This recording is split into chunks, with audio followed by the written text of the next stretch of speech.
start with the name of Allah Almighty. I hope all of you people will be fine. I am delighted to be here today on the platform of Hira Science Academy Jampur.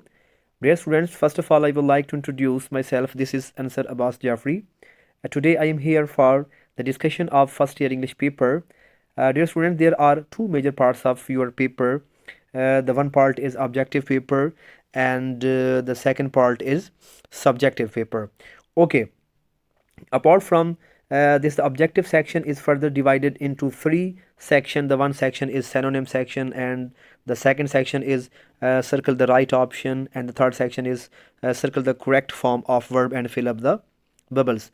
Now I am going to talking about the section of synonyms. ठीक है, हम synonyms के बारे में पढ़ने जा रहे हैं. आपको पता है कि synonyms कौन से अल्फाज को कहते हैं?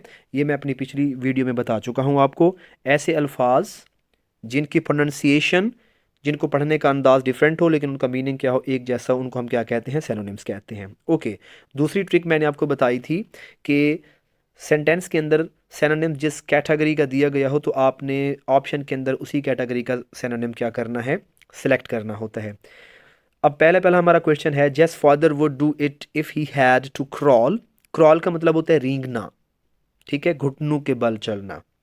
अब क्रॉल यहाँ पे एज अ वर्ब इस्तेमाल किया गया है, ठीक है. तो हम यहाँ पे ऑप्शन सेलेक्ट करेंगे क्रीप. ये वाला हमारा ऑप्शन क्या होगा जी? दुरुस्त होगा.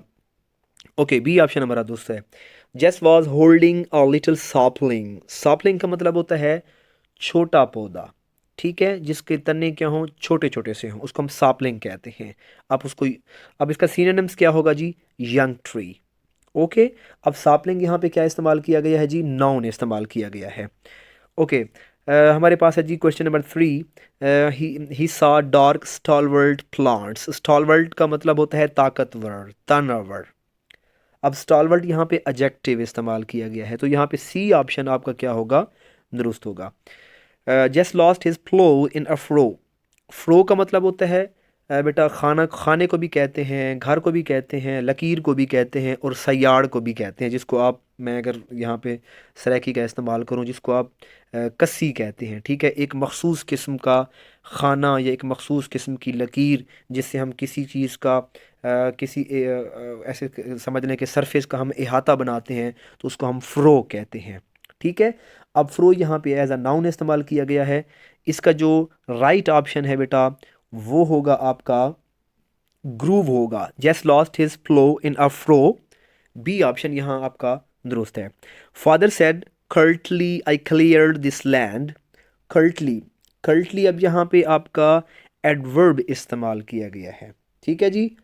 एडवर्ब इस्तेमाल किया जिसका मतलब होता है जी अकड़ के बोलना, ठीक है, या मुंह फाड़ के बोलना. Curtly, father said curtly I cleared this land. अब यहाँ पे ऑप्शन होगा हार्डली पोलाइट. डी ऑप्शन यहाँ आपका दुरुस्त है. This is the cleanest patch I have ever seen. Patch का मतलब होता है एक टुकड़ा, ठीक है. अब पैच यहाँ पे एज अ नाउन इस्तेमाल किया गया है, तो यहाँ पे ऑप्शन होगा आपका c, piece. My father cut a wisp of एल फेल्फा. ठीक है, विस्प का मतलब होता है मुट्ठा. अच्छा, विस्प झाड़ू को भी कहते हैं, ठीक है. यहाँ पे आपका जो सही ऑप्शन है वो होगा अ थिन स्टेम, ठीक है, अ थिन स्टेम. ये आपका ऑप्शन क्या है जी? दुरुस्त है. Okay, circle the right option. Why did the old man Hunt squirrels. यानी वो गुलहरियों का शिकार क्यों करते थे, क्या ऐसी वजह थी, ठीक है. To cook for meal. C option यहाँ पे आपका दुरुस्त है. What did the old man cut with his pocket knife. ठीक है, तो वो अपने जेब के चाकू से क्या काटता था? अ विस्प ऑफ एल्फेल्फा. अगर आपको याद आ रहा हो, जब वो सफ़र पे जा रहे होते हैं तो उन्हें धूप सता रही होती है, तो वो एक लूसरन के दरख्त का एक मुट्ठा काटता है और उसे अपने और सूरज के दरमियान एक आड़ बना लेता है, ठीक है. तो ये वहाँ से ये एमसीक्यूज ली गई है, तो सी ऑप्शन यहाँ आपका दुरुस्त होगा. The clearing on the top was not more than. ये होगा जी option c, 3/4 of an acres. Okay, in how many years did the old man improve the land, कितने साल लग गए उस ज़मीन को बनाते हुए, यानी काबिल काश्त बनाते हुए कितने साल उस बूढ़े को लग गए। तकरीबन 30 ईयर्स हो गए थे, 30 साल हो गए थे। बी ऑप्शन यहाँ आपका दुरुस्त होगा। Okay, circle the correct form of the verb and fill up the bubbles.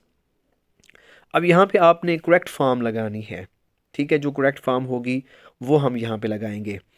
He dash this novel by tomorrow morning. अब सबके दिमाग में ये आ रहा होगा कि टुमारो आया हुआ है, तो यहाँ पे ऑप्शन आएगा विल फिनिश, ठीक है। तो बच्चों याद रखें कि जब हम इन फ्यूचर के बारे में कोई इन फ्यूचर हमने कोई काम करना हो और हमें एक पॉइंट दिया गया हो, मिसाल के तौर पे यानी कल मैं ये काम या कल रात तक मैं ये काम कर लूँगा, ठीक है। तो उसमें हम क्या लगाते हैं, विल हैव फिनिश्ड लगाते हैं। अब इसका तर्जमा क्या बनेगा, he dash this novel by tomorrow morning, या he will have finished this novel by tomorrow morning, यानी वो कल सुबह तक ये नावल ख़त्म कर लेगा। इसका ये मतलब है कि कल सुबह होने से पहले वो ये काम कर लेगा। अब सुबह का यहाँ पे एक टारगेट दिया गया, एक पॉइंट दिया गया है, ठीक है। अगर विल हैव फिनिश्ड हमारा यहाँ पे ना आता, विल फिनिश होता, तब हम वो वाला ऑप्शन नहीं लगा सकते, ठीक है।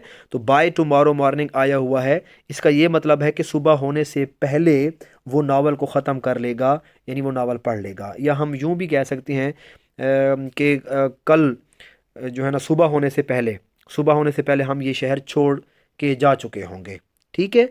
तो यानी इसका ये मतलब है कि सुबह नहीं हुई थी और सुबह होने से पहले हम इस शहर को छोड़ के चले गए, ठीक है जी। तो वहाँ पे हम क्या लगाते हैं, विल हैव फिनिश लगाते हैं। ओके, यहाँ पे सी ऑप्शन आपका दुरुस्त होगा। I dash to Lahore yesterday, तो यस्टरडे आपको पता है पास्ट के लिए इस्तेमाल किया जाता है, तो सेकंड फॉर्म में इस्तेमाल करेंगे। सी ऑप्शन यहाँ आपका दुरुस्त है। Okay, the classes dash in a week, the classes will start in a week, यानी क्लासें एक हफ्ते में शुरू होंगी, एक हफ्ते में शुरू होंगी। इसका ये मतलब है कि आने वाला इवेंट, ठीक है, आने वाला जो वक्त है उसमें होने वाला जो इवेंट है उसमें हम विल लगाएंगे और फर्स्ट फॉर्म लगाएंगे जी। बी ऑप्शन यहाँ आपका दुरुस्त है। ओके, इसको लेट्स भी पढ़ सकते हैं, इसको लेट्स भी पढ़ सकते हैं। Let's close the door before the train start, sorry before the train यहाँ आएगा जी। यानी दरवाजे बंद कर दें, यानी ऐसे समझ लें वो ये कह रहा है कि ट्रेन के चलने से पहले दरवाजे बंद कर देने चाहिए, यानी हमें ट्रेन के चलने से पहले दरवाजे बंद कर देने चाहिए, ठीक है। तो यहाँ पे ऑप्शन आएगा आपका सी, स्टार्ट्स लगाएंगे। ओके, अब हम चलते हैं जी सब्जेक्टिव पोर्शन की तरफ। मैं थोड़ा सा आपको ऐसे फर्दर मैं आपको बताता जाऊँगा इनके answers. Give the short answer, describe the physical appearance of the old man. उस बूढ़े आदमी की जो फिजिकल अपीयरेंस थी वो कैसी थी, यानी इट्स मीन वो कैसा दिखता था, उसकी अपीयरेंस कैसी थी। वो 70 साल का एक बूढ़ा आदमी था, वो अपने हाथ में एक छड़ी लिए फिरता था, उसके हाथ में एक नीले रंग का रूमाल था, ठीक है। तो वो 70 साल की उम्र में भी वो जो है ना पहाड़ों के ऊपर चढ़ना पसंद करता था, लंबे लंबे सफ़र करने को पसंद करता था, ठीक है। अच्छा, नेक्स्ट है जी, what was the advice the doctor gave to old man many times in his life. कौन सी ऐसी नसीहत थी जो कि डॉक्टर्स ने उस बूढ़े आदमी को बार बार दी। यानी उसको ये नसीहत की थी कि तुम जो है ना ज़्यादा पैदल ना चलो, यानी अपने शहर के अपने घर के एक बुलाक से दूसरे बुलाक तक सफ़र ना करो। और वो बूढ़ा आदमी था कि लंबे लंबे सफ़र करता था, उसको बार बार यही नसीहत मिलती थी कि तुम जो है ना पैदल ना चलो, यानी एक चौक से दूसरे चौक तक जाने के लिए, एक बुलाक से दूसरे बुलाक तक जाने के लिए भी गाड़ी का इस्तेमाल करो। What were the feelings of old man at the age of 70। 70 साल की उम्र में बूढ़े की क्या एहसासात थे, क्या वो फील करता था। वो तब भी यही फील करता था कि वो पहाड़ के ऊपर जाए और अपनी उगाई हुई जो खेत थी उसकी टमाटर थे, रतालू थे, वो उनके उनके टेस्ट को चखे और वहाँ की जो मिट्टी है उसको सूंघे और वो उस मिट्टी को अपनी उंगलियों से नीचे गुजारे। मतलब ये उसकी सारी की सारी फीलिंग्स थी, उसके एहसासात थे। ओके, उसके बाद है जी हमारे पास what were the names of the vegetables the old man grew on his farm. कौन सी ऐसी सब्जियां थी जो कि बूढ़े आदमी ने अपने खेत में उगाई थी। टमाटर थे, रतालू थे, आलू थे, ठीक है। और उसके बाद पंपकिन भी उगाए हुए थे जो कि माइनर सी सब्जियां थी, इनका जिक्र बहुत कम मिलता है। Okay, when did just father make him a little plough and what happened to it. ठीक है, यानी किस उम्र में या कब जेस को उसके वालिद ने जो है ना एक हल बना के दिया था, और उस हल के साथ क्या हुआ था। तकरीबन जेस 6 साल की उम्र में था तो उसके वालिद ने उसको हल बना के दिया था, और हुआ यूं कि उसका हल जो है वो सयाड़ में गुम हो गया, और उसी हल की वजह से वो रोता रहा। उसके वालिद ने उसको दूसरा हल बना दिया था, लेकिन वो अपने पहले वाले हल से बहुत ज़्यादा प्यार करता था। How cherry has been personified. सबसे पहले तो आपको ये पता होना चाहिए कि पर्सोनिफाइड का क्या मतलब है। पर्सोनिफाइड का ये मतलब होता है किसी एक बेजान चीज़ को जानदार के साथ तशबीह देना। ठीक है, अब चेरी को यानी किस तरह चेरी को जानदार से तशबीह दिया गया, एक इंसान के साथ तशबीह दिया गया, क्योंकि आपको पता है चेरी का जो दरख्त है, इसमें जो हम इस पोएम के अंदर जो हमने पढ़ा है कि चेरी के दरख्त के ऊपर इतनी स्नो यानी बर्फ़ इतनी आ जाई आती थी, जिसकी वजह से वो ऐसे लगता था कि जो है ना उसने एक सफ़ेद कलर का लिबास ज़ेब तन किया हुआ है। तो इसी वजह से वो हमें जो है ना एक जानदार लगता था, एक एक इंसान के तौर पे ज़ाहिर होता था। What is the theme of the poem O where are you going. ठीक है, O where are you going poem है, इसका थीम क्या है जी। O where are you going poem के अंदर ये बताया गया है कि जी एक इसमें एक जुर्रत और बहादुरी की दास्तान बताई गई है कि इसमें एक एक ऐसा शख्स है जो मुश्किलात की तरफ सफ़र करना चाहता है, और अपने अपनी मंजिल मकसूद पर पहुंचना चाहता है, और एक ऐसा शख्स है जो उसको उसी सफ़र से रोकता है।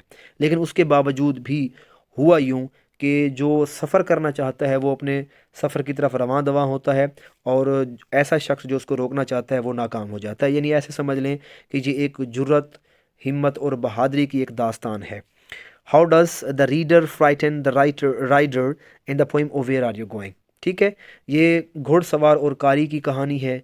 अब वो कहते हैं किस तरह रीडर यानी कारी ने घुड़सवार को डराया कि तुम जिस सफ़र पे जा रहे हो, ठीक है, वहाँ पे क्या क्या है, कैसे खौफजदा किया उसको।